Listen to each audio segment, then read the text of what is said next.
Anyways, good morning, fellas. This is actually the start of a stream recap, even though I've been streaming for around an hour and a half now. We did shiny ratings today, which was super fun. I'm over 50,000 encounters dry on a shiny still. I have some things in the GTL to collect that I haven't really touched yet. Maybe we'll get to that. Maybe we'll do some fun stuff. I don't really know what's in store for today, aside from I'm going to go ahead and pop a shiny charm right now. Check all these honey trees. I'm hoping for a rare, cool shiny today, guys. We're going to see what happens. Hopefully, copium, I don't know. We'll see what happens. My shiny charm popped, my donor status. So this makes my shiny rate, this 20% increase, this makes my shiny rate 1 out of 24,300. Now, will that actually reflect into something tangible? Surely it has to, right? I'll also be popping premium lures once I get over to the actual single encounter spot. This is not a shiny. Okay, sorry. The reason I screamed that was because my shiny Shuckle came out and I wasn't sure if the particle effect was turned on or not. I try to usually turn them off because I don't want people to be faked out by a fake shiny. I forgot that I actually have all the Pokemon on me that are from my shiny rating just for flexing, so I have to go grab my utility Pokemon. So let me do that really quick on this honey tree run. Maybe controversial, but I'd be big sad for a male Combee shiny, although I bet it sells for more. So something to keep in mind, I actually see this point brought up a lot. If you get a male shiny Combee, don't stress. What you can do is you can rebreed it. So for those who don't know, you have to get a female shiny Combee to be able to evolve it into Vespiquen. So a lot of people want shiny Vespiquen, and the only way to do that is by having a female Combee, right? But you can rebreed it. So if you were to happen to get a male shiny Combee, you can either buy a non-OT shiny Ditto off the GTL, or a what else is there?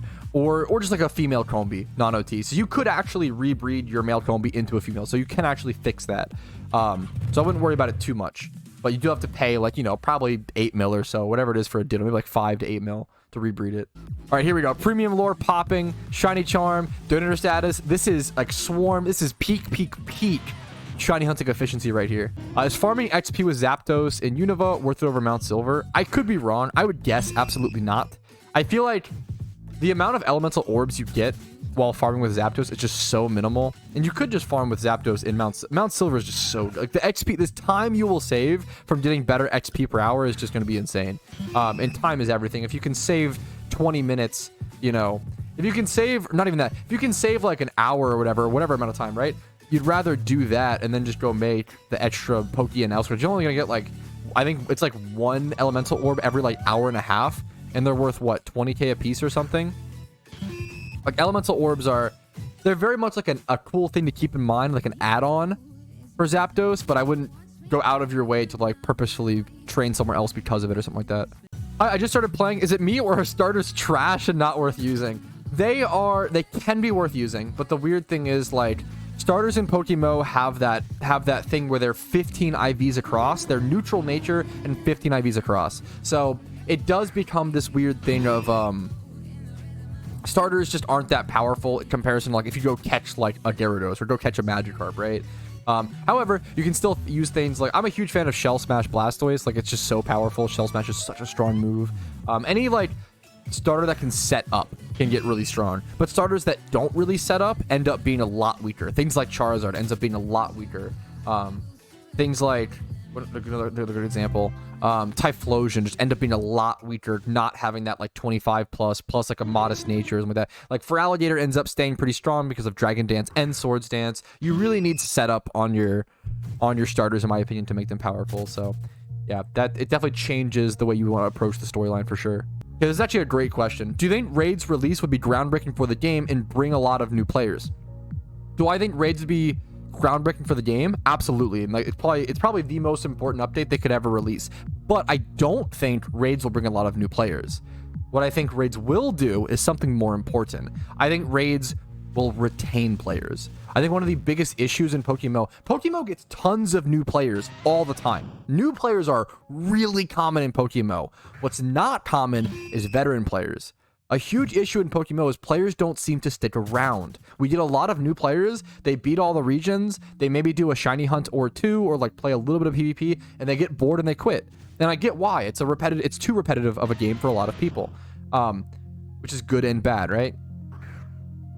I think that Raids will give people that dedicated go-to thing to do at endgame, that PVM piece of content that a lot of MMO players seem to gravitate towards. I think it will retain players. I don't think it'll, yeah, PokeMMO can be a rotating door, absolutely. I don't think raids are going to bring in a tremendous amount of new players. They might bring in a lot of returning players, a lot of players who used to play but quit, those rotating door players. They might come back because of raids and will retain a lot more players because of raids. I don't think they'll bring in that many new players. Region releases are generally what bring in new players and more casual players trying the game out for the first time. What do you mean breeding costs Pokeyen? Is it like really expensive? Trying to breed myself a 3x31 Minchino. The best way to describe breeding, in my opinion, is like breeding is really expensive, but you can also make a lot of money from it, right? Or lose a lot of money if you mess up. The analogy that I would give is like, imagine you're like a chef, or like you're trying to become a chef, right? Learning to breed is like learning to become a chef. The first filet mignon you make, you're probably gonna fuck up, right? You're probably gonna burn it, cook it medium well, whatever, fuck it up in some way. You're gonna have to burn a few steaks or break a few eggs or whatever, right, before making the omelet, right? So breeding in PokeMMO, even though it costs a lot of money and you'll lose a lot, you'll lose some maybe in the beginning or whatever, you can end up becoming that good chef who can then sell their meals because they're so delicious for profits. Very funny analogy, but I feel like it works pretty well for breeding. You can lose money. It's pretty expensive. You have to buy the ingredients, aka the Pokemon, the braces, whatever, but you can actually make a really good profit on it if you get good at it. Jumpeon will be so hard to catch. True. Dude, wait a minute. Okay. Wait. People ask me a bunch about if there's any events coming up in PokeMMO. And I will say, usually there is not. However, there is kind of a secret forgotten event that happens occasionally on April Fool's Day. Now, it's more likely than not that we don't see it this year and we don't get it, but in the past, on certain years, just randomly, they'll have a very small event for April Fools. I'm talking like you do it in a couple hours or whatever, or less, and you complete everything. You can get a jump stone. It's the one time of year, the one time within Pokemon where you can get a jump stone, okay? And it's all about the meme and the lore of Jumpeon. If you aren't even familiar with Jumpeon, look up Jumpeon Explained PokeMMO. I have a video on it. It's a classic meme from like 2013. Yeah, we'll have to see, Ramel. I have a video on Jumpeon. The jump stone is just a reference to Jumpeon, and you can click on it. You can like use it in game to like see your character hop, which is cute. So keep an eye out for April 1st for Jumpeon. I'll try to make a video on it if possible. That'd be a huge deal, honestly. I don't have a jump stone, so I would absolutely love to be able to get one. I've never seen this grass. This grass is so strange looking. This grass over to the east of Dragon Spiral Tower, I've never seen like this many people walk in it. Like the dark grass with the light. That's so weird. It's a cool look, but it's I've never seen this visual in Pokemon before.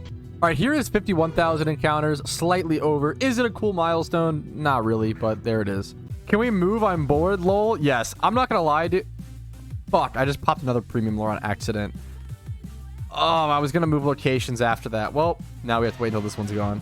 Pat, do up and down. That will get you the shiny, not left and right. Okay, we'll switch it up. Here we go.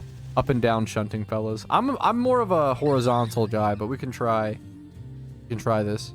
All right, my premium max lore officially wore off, and that should be the very last one. Let me go ahead and I need to go mail this Shuckle back to the person I'm going to breed it from, and I have another breed, a Metagross that I could breed for someone on Charm as well, which would be, it'd be cool to have that little 1 out of 30k chance at like a super rare shiny, you know?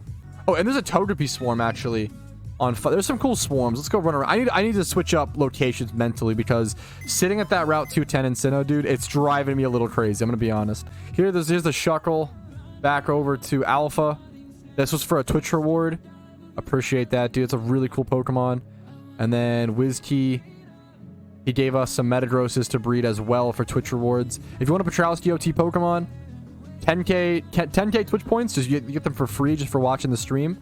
And then you can either send me Pokemon to breed, or I can go catch you one at random, whatever you want to do. This is fun for me because I'm on Charm. I'm trying to, you know, I'm really trying to shiny hunt, so having the chance of this coming out shiny is cool. My rule on Twitch rewards, if it for whatever reason it does happen to come out shiny, I do keep it. I'm not in the business of giving away OT shinies. However, I'll keep it and then I'll make you a new one personally from scratch with my own Pokeyen. And then if I were to get a shiny off of someone else's breed, I'd probably also give them like 1 million Pokeyen or a Thunder status or some sort of little prize on top, you know? Okay, here's the last Togepi. Shiny question mark? Doesn't seem like it's kind of hard to tell. It's a pretty like minimal shiny change, but it is a rare shiny. All right, with this dude, I need to switch up locations. I'm probably gonna head over to. I can't be live for that much longer. I'm gonna head over to Hoenn and just do a little bit of Petalburg Woods, fellas. That'll be what I do for really quick. Haven't been to Petalburg Woods in a long time, and just switching up. I need to get to a forest or something visually that is very different. I think I talk about this all the time, but it's like really important to visually change up your shunts. I think like it resets the mental so much to be able to change physical location. We're gonna pop a lure, normal lures while I'm here. Petalburg Woods is one of the most hunted single encounter shunt spots in the game. All right, however, guys, unfortunately, I do have to call it there. I have to go browse some apartments with my fiance, which will be fun and good memes. So thank you guys so much for watching. This ends another week of incredible PokeMMO streams without a shiny. Hopefully we'll get a shiny next week. It is Thursday. I will see you guys later. Like the video if you enjoyed it. Dislike if not. Subscribe to the channel for daily Pokemon videos. I upload every single day. Follow on Twitch for streams Monday through Thursday at 12 p.m. ET. Discord's down below for above and beyond, you know, stuff and resources. And if you want to go above and beyond and support my content, YouTube memberships, Twitch Primes, Twitch subs, PayPal, Venmo, all that stuff allows me to stay live, allows me to have time to make content, and lets me pay rent. Thank you all very much. Have a great day. Play Pokemon, have fun, and have good luck on shinies. I will see you guys later. Peace, Reno. Yo, what's up? I just want to quickly say thank you so much for watching the entire video. That's very, very cool of you. And it's even cooler for all of these people to go above and beyond and support my content. I couldn't do it without you. Thank you so much again.